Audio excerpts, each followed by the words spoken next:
नहीं, मुझे नहीं लगता कोई आरोप प्रत्यारोप है। निश्चित रूप से ये एक व्यक्तिगत विषय है। जिस व्यक्ति का समाधान हो जाता है वो संतुष्ट होता है, इसका नहीं होता वो आरोप लगाता है। ये प्रक्रिया केवल तबादलों में नहीं है, हर स्तर के काम में चीज़ है। इसका आकलन समाज में बैठे अपन सबको करना चाहिए। से 2 साल अपने क्षेत्र में रहना चाहिए, कम से कम है ये, और इससे ज़्यादा रहे तो ज़्यादा अच्छा है, क्योंकि उस क्षेत्र को समझने, उसकी वहाँ की जो कार्यशैली उसको एक तरह से क्रियान्वित करने में सबके लिए एक समय एक कंडक्ट भी होता है इनके कोड ऑफ कंडक्ट में और इनकी सर्विस रूल्स में, लेकिन उसको बाईपास करके अपने स्वार्थों के से प्रेरित होकर के और उनका ट्रांसफ़र करना बार बार, इस बात का द्योतक है कि नौकरशाह पर दबाव बनाया जाता है, वो उनके हिसाब से काम नहीं करते तो उनको ट्रांसफ़र करके और उनको एक तरह से सबक सिखाने का काम भारतीय जनता पार्टी की सरकार करती है। निंदनीय है। नौकरशाह विशेषकर राजस्थान प्रशासनिक सेवा या पुलिस सेवा के हो, अखिल भारतीय सेवा के अधिकारी हो, उनको फ्री हैंड देना चाहिए ताकि जनता के कामों को कर सके। दो दर्शकों के साथ इस चर्चा के दौर को आगे बढ़ाते हैं। खालिद साहब हैं बीकानेर से और देवीलाल जी हमारे साथ जोधपुर से जुड़े हुए हैं। खालिद साहब नमस्कार, कुछ कहना चाहेंगे? हाँ सर नमस्कार जी। पहली बात तो ये मतलब पार्टी एक दूसरे पे इल्जाम लगाती है, वो गलत है। तभी तो सरकार ऐसे करती है।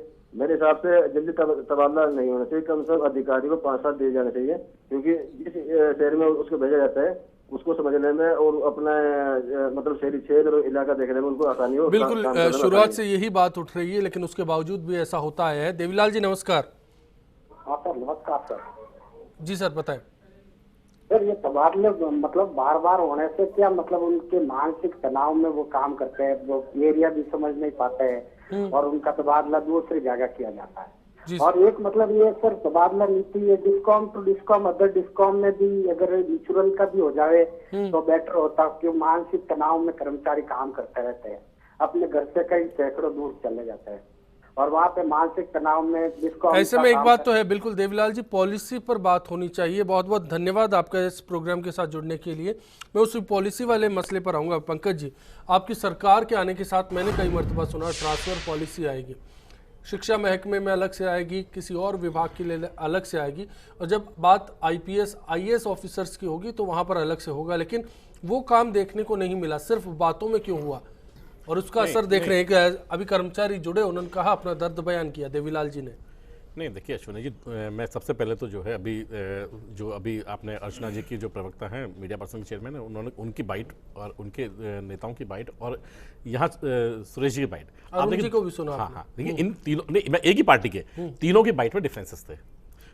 जो आज कोई बाहर से वकालत कर रहे हैं वो लोग कह रहे हैं, कुछ लोग कह रहे हैं चाबुक से जो है इसको जो है करना चाहिए। तो देखिए मेरे ख्याल में ये चीज़ नहीं है। देखिए आज जो चीज़ें हैं, आपने देखा कि कई चीज़ें जो है हर एक जगह पर हर एक चीज़ें जो है यूनिफॉर्म रूप से नहीं होती।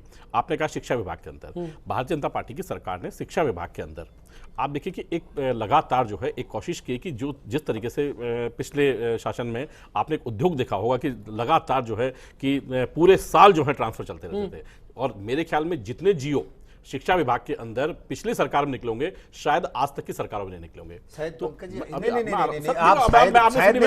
चलो आप बता दीजिए। आप शायद आंकड़े लाए नहीं, आपकी रेट लिस्ट है, हमारे रेट लिस्ट नहीं होती। उद्योग आप वाला चल रहा है, हमारे वाला नहीं चल रहा।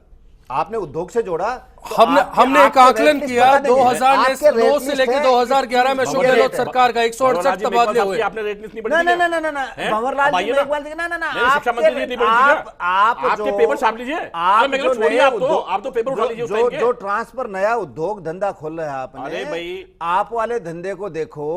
और भंवरलाल जी, हमने तो जो गड़बड़ की जनता का जवाब दे दिया हमें किया ना, और हमारे वाले चिंता की जरूरत नहीं है। आपको फिर तो चिंता की जरूरत नहीं है ना। यही तो कर रहे हैं, फिर वही अच्छा, हमारे वाले से रेट बढ़ा दी क्या आपने? अरे भाई अब आपकी रेट हो सकती है, कोई हो आप कह रहे हैं, हमारे हाथ बता नहीं रेट थी, आप कह रहे हैं बढ़ाने की मैं इस आरोप पर नहीं आना चाहता।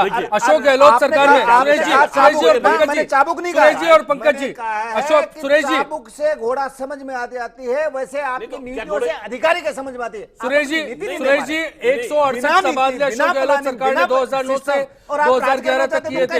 पंकज जी बिल्कुल ठीक कह रहे हैं। आपकी नीतियां थी, आपने जो है जितने घोटाले पहला राज है जिसमें 2-2 IAS अधिकारी जेल चले गए। आपका राज है जिसमें 2-2 अधिकारी जेल चले गए। आपका सिस्टम देखो, भ्रष्टाचार का अड्डा बन गया राजस्थान। अभी से थे क्या? नहीं, भ्रष्टाचार का अड्डा बन गया राजस्थान। मेरे बहस का मुद्दा ये नहीं है, मैं दर्शकों को रुक करना चाहूंगा। सुनील प्रजापति जी और सुशील शर्मा जी हमारे साथ जुड़े हैं। सुनील जी नमस्कार। जी नमस्कार। बताइए।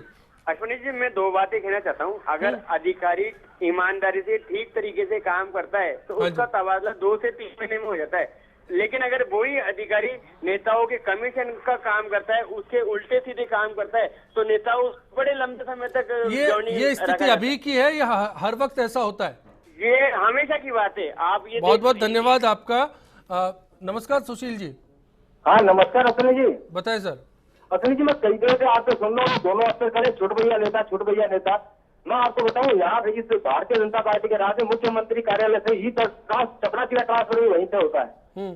तो पहले वहाँ रेट तय होती है, उसके बाद होता है।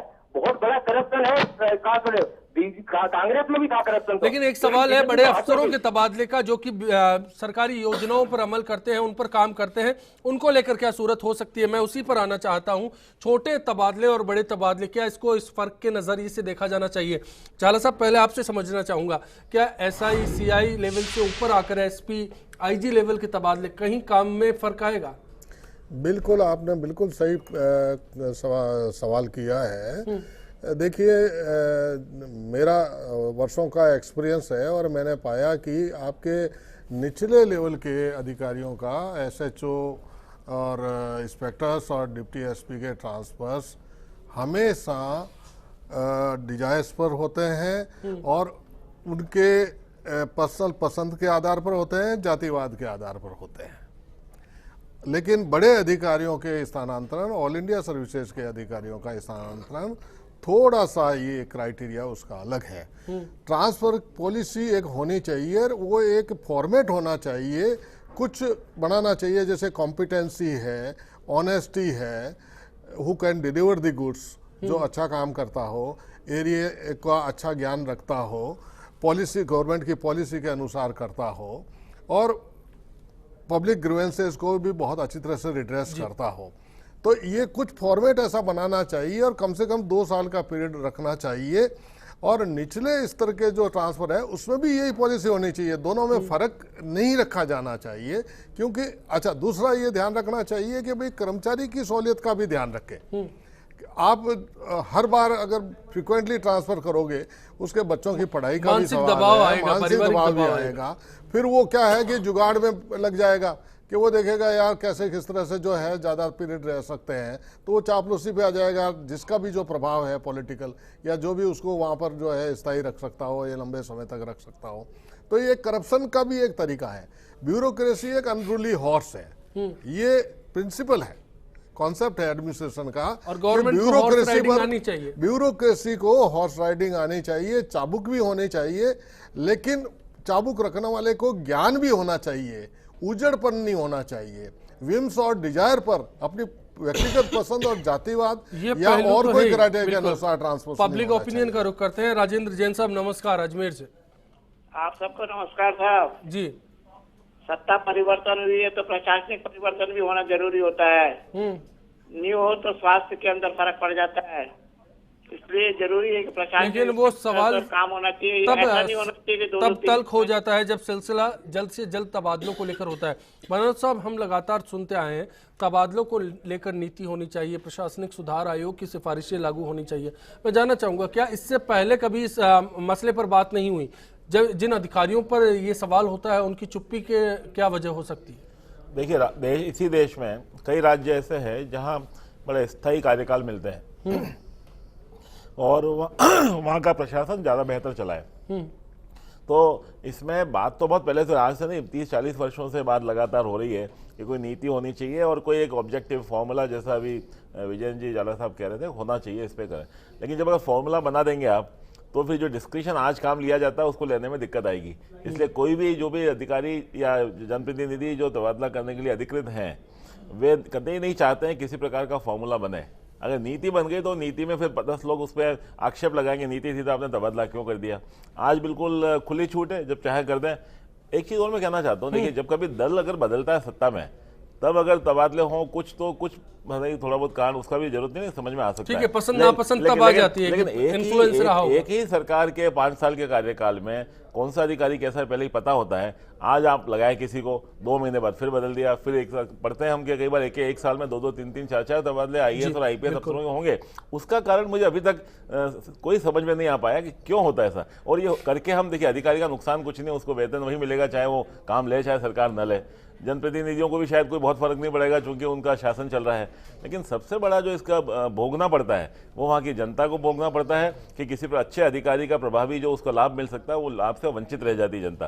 तो ये सब करते समय थोड़ी संवेदनशीलता मुझे लगता है जनप्रतिनिधियों में होनी चाहिए, या जो नीचे के लोगों के तबादले कर रहे हैं उनके प्रति भी होनी चाहिए। उसके अभाव में न केवल कर्मचारी नाखुश रहेंगे, अधिकारी नाखुश रहेंगे और जनता तो निश्चित रूप से उत्पीड़ित होगी ही, जैसा हम बात कर रहे हैं। तो ये सब इसके पीछे होना चाहिए। मैं तो मानता हूँ कोई न कोई बिल्कुल स्पष्ट इस नीति को लेकर ही आगे सिलसिले में बात होगी। रिकॉर्ड के मुताबिक 2009 से लेकर 2011 के दरमियान अशोक गहलोत सरकार में 168 तबादले हुए और अब करीब 900 कुछ दिनों के 37 दिनों के अगर बात की जाए तो 251 तबादले इस 2.5 साल के पीरियड में हुए हैं। इन तबादलों के पीछे की सियासी मंशा को समझने की कोशिश करेंगे और जानना चाहेंगे कि इसका इलाज क्या राजनीतिक रूप से ही निकलेगा। बार बार तबादलों से तो काम अटकते ही हैं, क्योंकि तबादले अगर सरकार चाहे तो उनको कुछ समय की अवधि के लिए रखे। बिल्कुल सर, ढांचा बिगड़ता है क्योंकि जिस तरह से कोई कार्रवाई चल रही होती है या कोई ऐसा कोई प्लान वगैरह चल रहा होता है तो जैसे ही कोई ट्रांसफ़र हो जाता है तो वो सारी एक तरह से कार्रवाई रुक जाती है और फिर कोई नया अधिकारी या कोई नया महकमे में आता है तो वापस से वो शुरुआत से जांच करता है, तो इस तरह से कार्य लंबित होते जाते हैं।